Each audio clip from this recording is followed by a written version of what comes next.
Imagine, a podcast series by Imagine Theatre.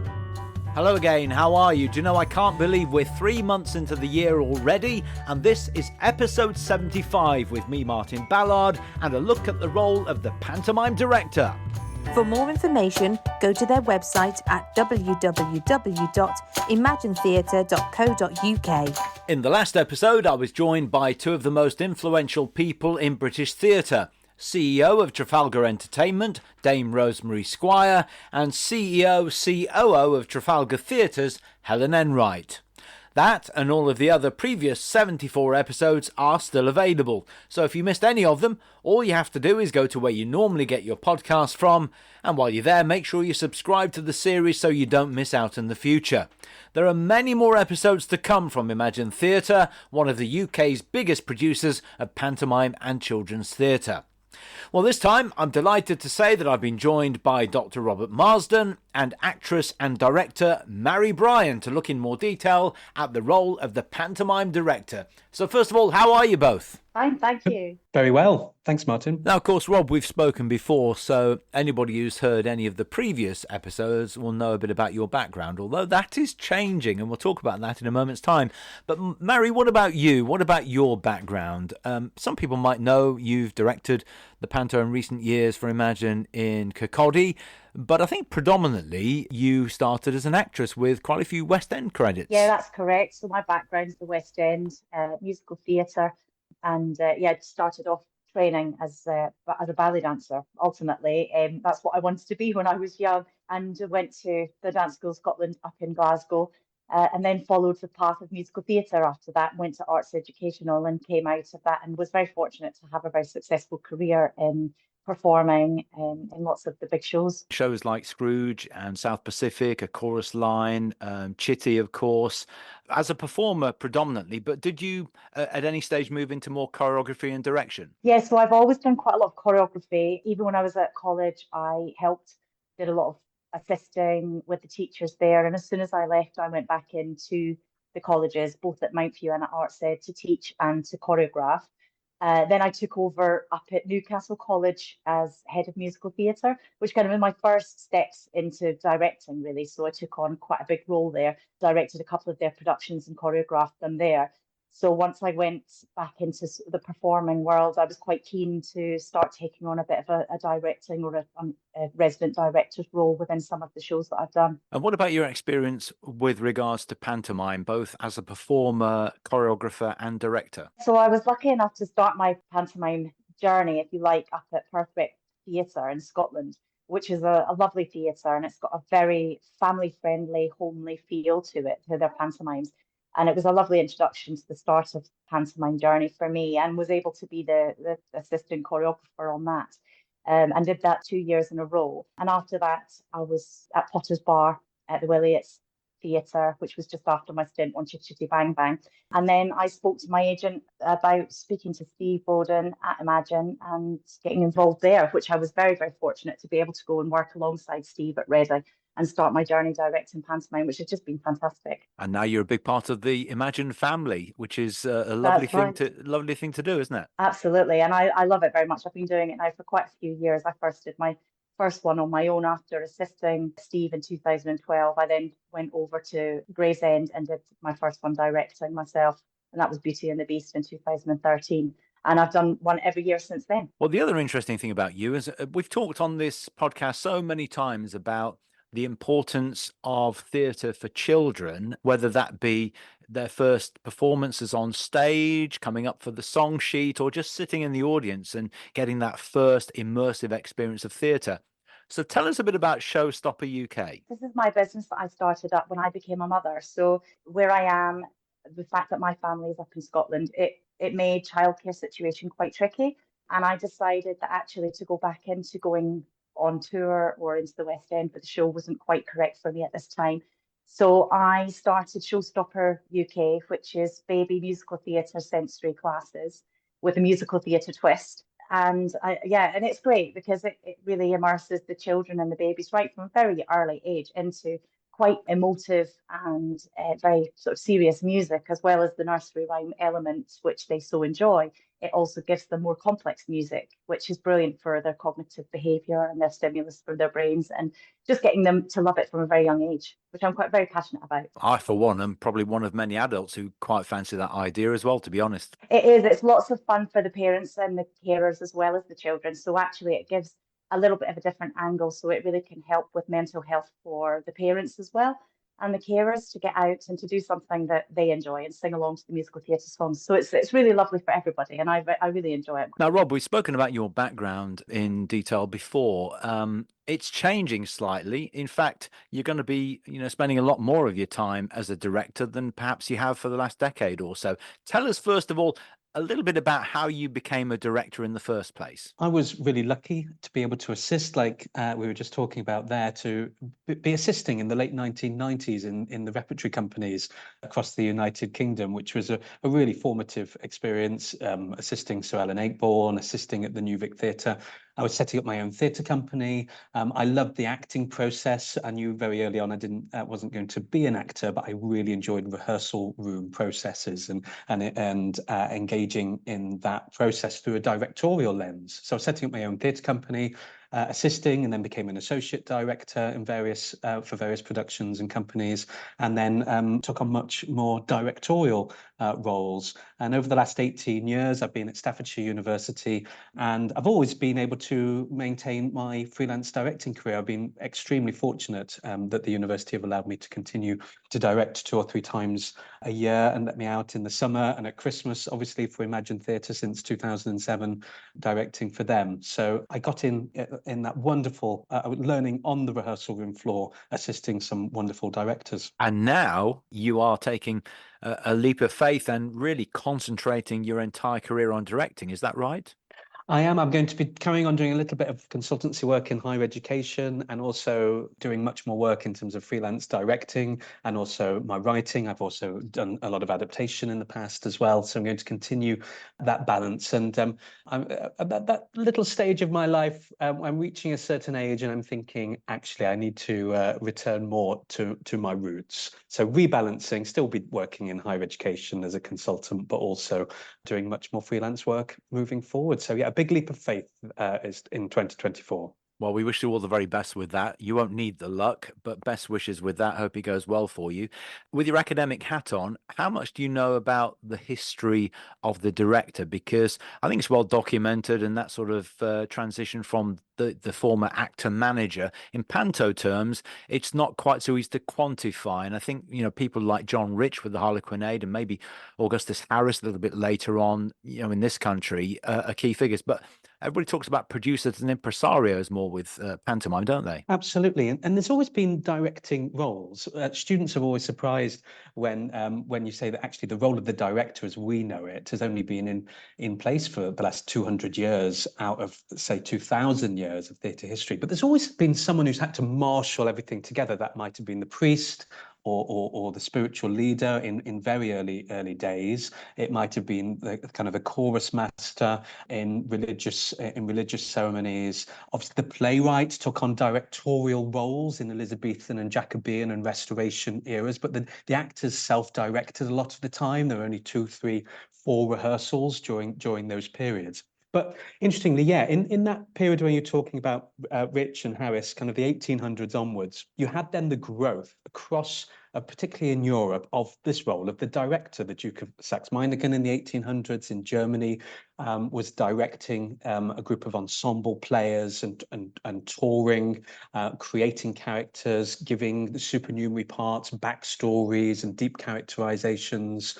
You had the rise of technology in theatre. So someone had to really start to bring all of that work together in some way with the spectacle, lighting, sound, other effects. Someone had to really start to bring all of that together with the work of the actor. And also the rise of naturalistic plays. So Stanislavski famously in Russia, having to really think about working with actors to develop characterizations, that psychological realism. So in that 1800s, there's a real pivot, there's a real tipping point, and the role of the director emerged through the rise of technology, the different types of plays that needed to be produced and created, and so on. Now, you mentioned Augustus Harris, so you had the rise of the actor manager. They would run theatres. So Augustus Harris with Drury Lane in London, of course. They would also direct. They were often actors, but they would often direct and produce in that way. And I've got a little thing here that they used to rehearse for up to 3 months at times because the Christmas pantomime is and has always been so important for the theatre. So there's lots of evidence in the archives around 3-month rehearsals going all night. They used to have scenic rehearsals, what we now call a technical rehearsal, scenic rehearsals without the actors, but they would be overnight. Thank goodness working times and regs have got a bit better since then, but there were long days and nights. And Augustus Harris, here we go, in 1886 here. This is from a very old book by A.E. Wilson, but talks about in Ali Baba and the 40 Thieves, filling the stage of 300 or 400 people representing the invasion of the robbers' den. Each of the 40 thieves was accompanied by a retinue of 10 or 12 people. So you've got these, not only have you got the spectacles, you've got huge numbers. There's 300 or 400 people. Another piece of evidence suggests up to 500, 600 people in one of Harris's productions. So that director figure to bring everything together, to balance the spectacle with the work on stage and all of the scenic artistry and all of the new technologies that were going on at the time. The role of the actor manager in those London theatre companies was absolutely key in terms of the director figure in pantomime. Mairi, there is some still aspect of the actor manager with some pantos. Ian Lachlan, for instance, will play Dame and direct at Coventry's Belgrade Theatre. And I guess for you, when you were transforming, if you like, from performer to director, you may have actually done some directing and been in a show, or choreographed and been in a show. So some of those elements are still there. Yeah, that's right. And I think that it's a very normal process to go through, to go from one to the other, but also to have that crossover.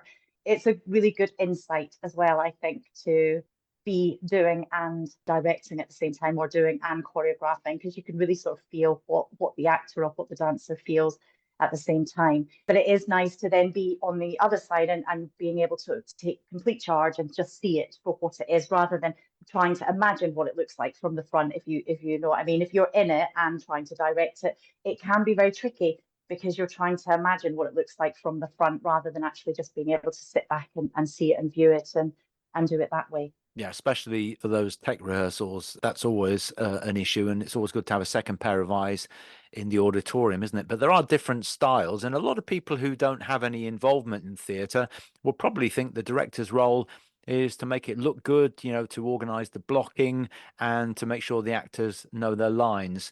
There's a whole technical side to it as well. But what's your approach, Mairi? How do you approach directing a panto? Well, I approach directing a panto very much like I would approach directing a play or a musical. I'm very careful about the story. I think that, especially because it's the children we spoke about, when children go to see it, it's their first chance to see something in the theatre. It could be their first hook, their first time going, oh yeah, this is amazing. And what really drives the show is the story.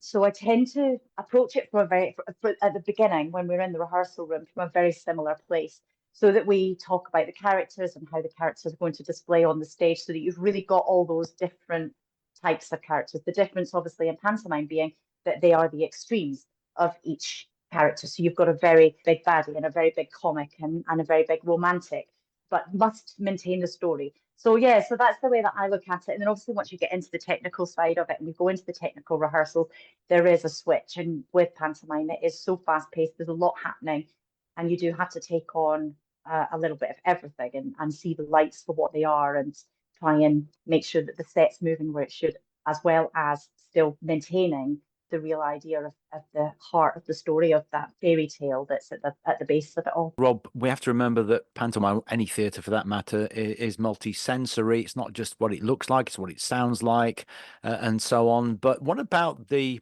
traditional elements that we discuss on a regular basis?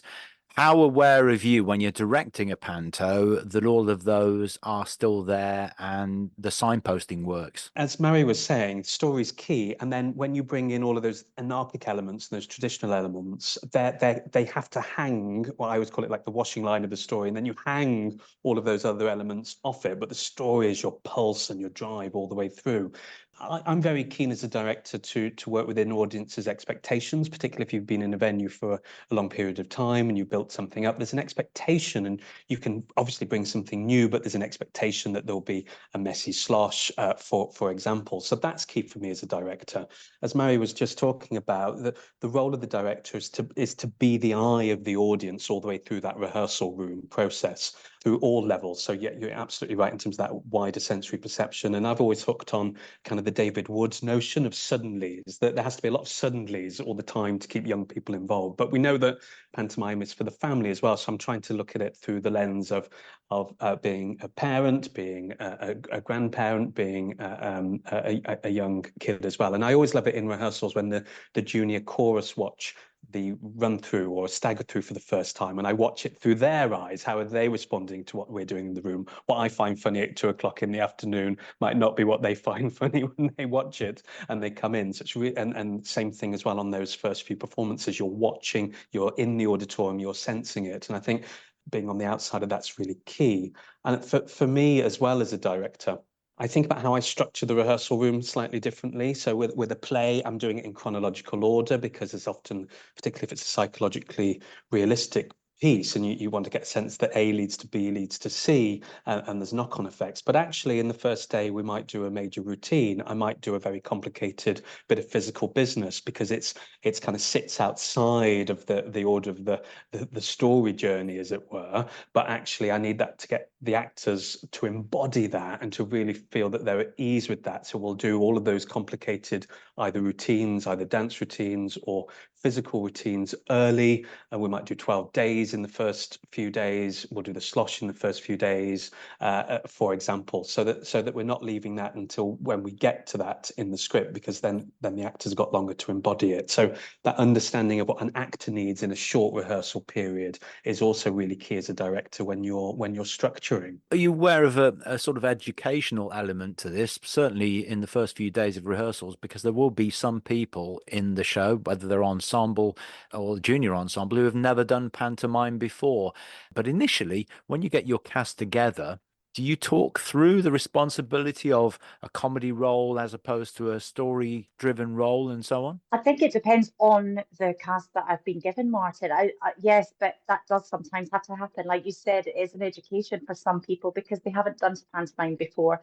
They've maybe come to it with a wealth of experience as an actor or a performer, but haven't actually stepped inside the role of a dame before, for example, or the role of a Prince Charming. And because it is that much bigger and larger than life than, say, your standard romantic lead in a musical theatre show, or stand-up comedian or something like that. It is much larger. And as Rob was saying, it has those standout routines as well to take on that they may have never come across before. What's a slosh? This is something that's completely new to them.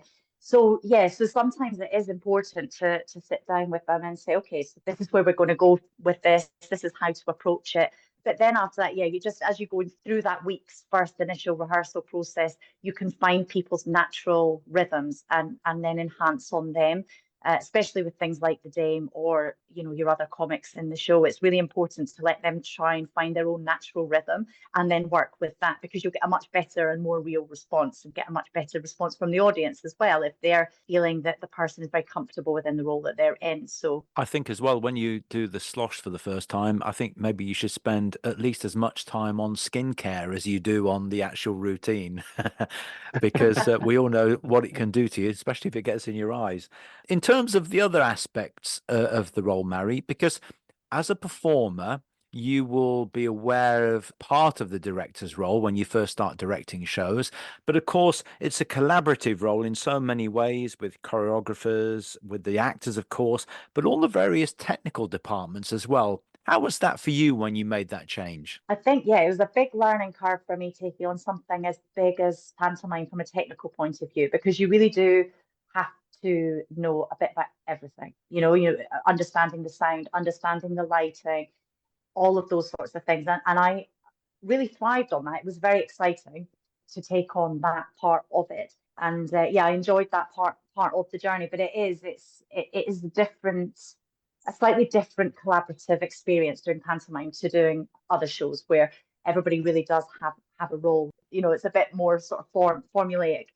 With pantomime, it's a little bit more everybody in for everything, and you've all got to get on with it and make the best that you can with everything. Rob, from the director's point of view, those early meetings with the technical team and the other creatives are really important, because day one of rehearsal, you've got to hit the road running, haven't you? They're absolutely crucial. So conversations are happening now about Christmas, setting those frames up, choosing the music, briefing, working with a new creative in that way. I've been working with a new lighting designer over the last couple of years, but making sure you're briefing in the right way so that they're able to do the plotting. I'm not a lighting designer, but I understand light. I'm not a choreographer, but I understand movement and dance. And so you're trusting that everybody is able to take their bit of the pie and work with it, and you're trusting their creative judgment and their creative processes. I always say that often in musical theatre and in pantomime, there are several directors in the room. There's the choreographer, the musical director, and the director. But you've got kind of a leader amongst equals. As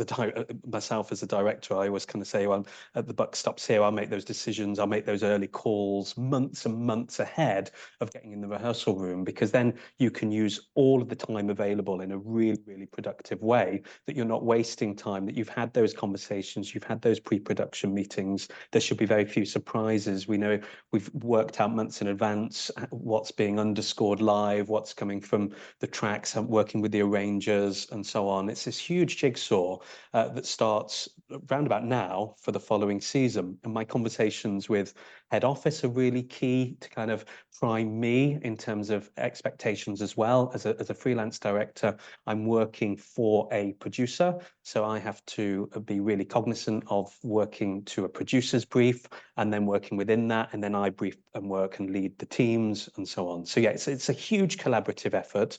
The buck does stop with the director, but it's making sure that everyone feels that they can take full ownership and responsibility for it. And if, for example, there is something that I'm not quite as keen on, then it's my fault in a way. I haven't probably briefed that person in that way to do something in a certain way. So the briefing's really key, and then we can all work within that frame really creatively. Yeah, I think as well, Mary, that time management is really important for that 2-week rehearsal period, isn't it? Because you may have the actors in the rehearsal room and choreographer wants to take them away to do something, and the musical director needs to run through the songs. Wardrobe might even want to do some costume fittings.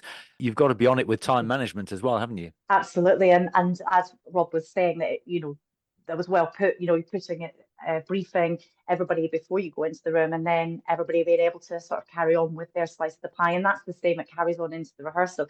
I usually go in with a rough timetable, if you like, a schedule that I would like to achieve and work to, and then sit down and brief my musical director, my wardrobe, and my choreographer, and we can sit down together along with the company manager and say, okay, so where are we at? Is this going to work? Is that achievable? Is there any, so for example, Rob mentioned earlier as well about getting those big numbers down first of all. So, I'll speak to the choreographer and say, what time do you need for the finale, for example? That's usually one of the big ones that involves all of them.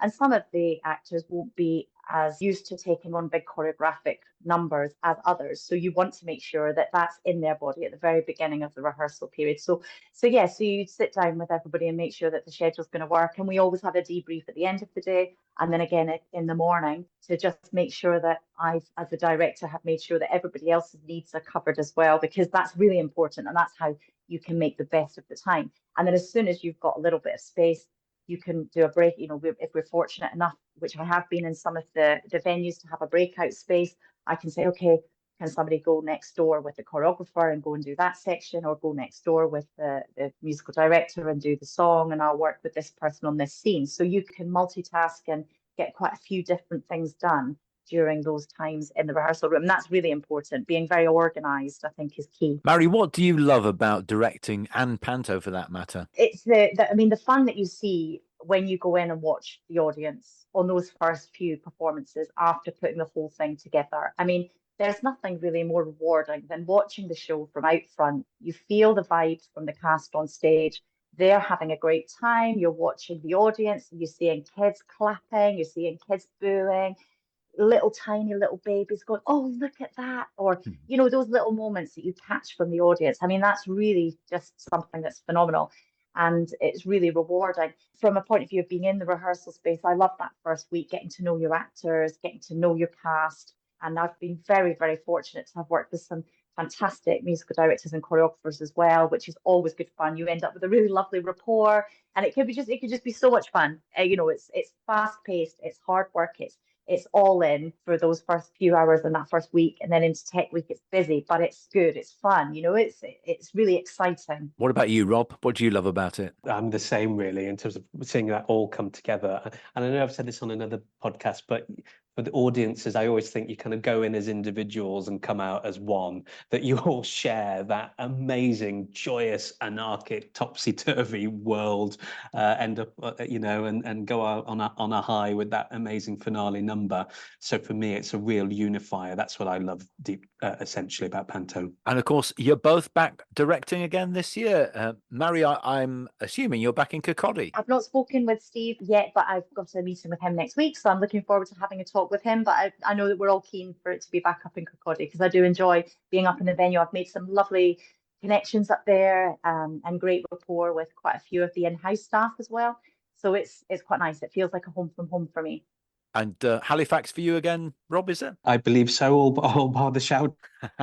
I believe it's Peter Pan in Halifax this year. And like Mary was saying, in relation to just building up a working relationship, a brilliant working relationship with the in-house teams, it's key when you're putting on these large-scale commercial pantos. Well, listen, it's been fascinating chatting to you both, and a real insight for those people not involved in the industry.